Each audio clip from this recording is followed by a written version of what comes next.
Mateo chitsauko chemakumi mairi. Mufananidzo wavashandi mumunda. Nokuti ushe hwekudenga hwakafanana nasaimba wakabuda mangwanani kundotsvagira munda wake wemizambiringa washandi.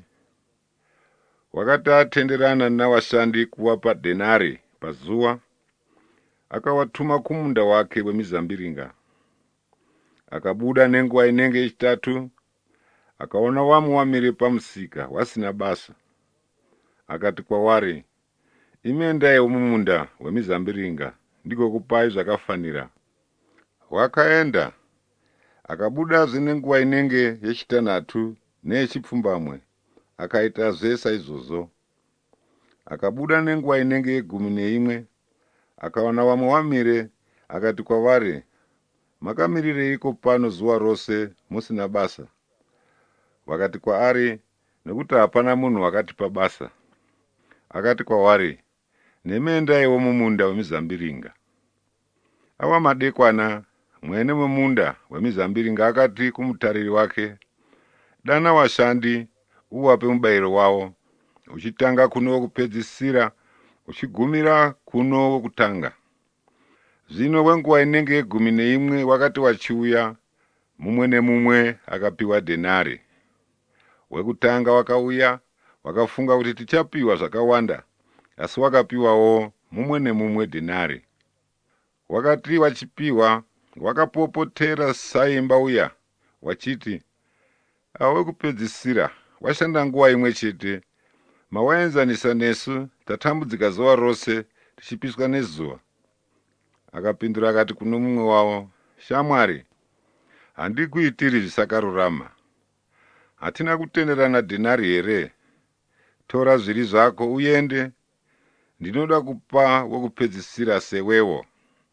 Ko, handina kutenderwa kuita nezvangu pandinoda napo here?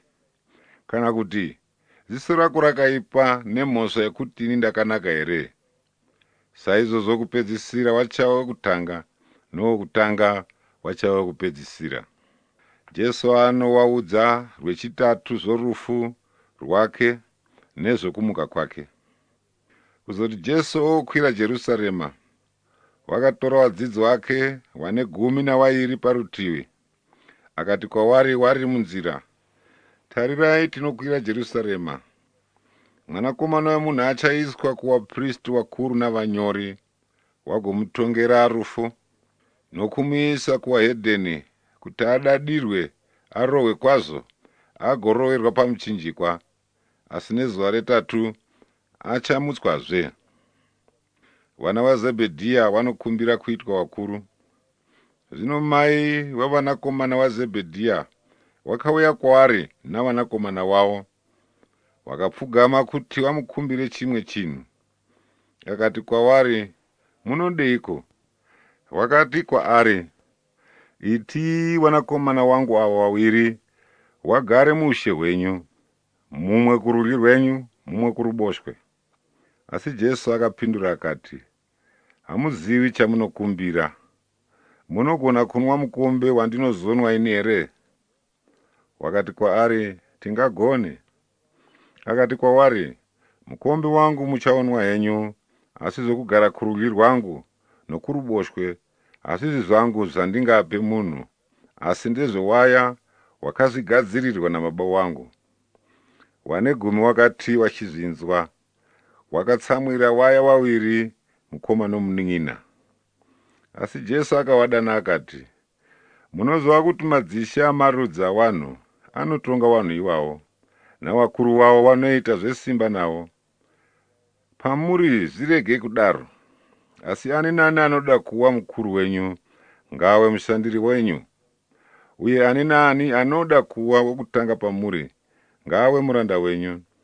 Somwanakomana wemunhu asina kuuya kuzoshandirwa, asi kuti ashande, nokupa vanhu upenyu hwake, kuti ruwe rudzikinuro rwavazhinji. Jesu anosvinudza mapofu 2 paJeriko. Zvino vachibva Jeriko, vanhu vazhinji vakamutevera. Zvinoona mapofu 2 akanga agere panzira. Akatakiswa kuti Jesu opfuura, akadanidzira achiti, Ishe, Mwana waDhavhidhi, tinzwirei tsitsi.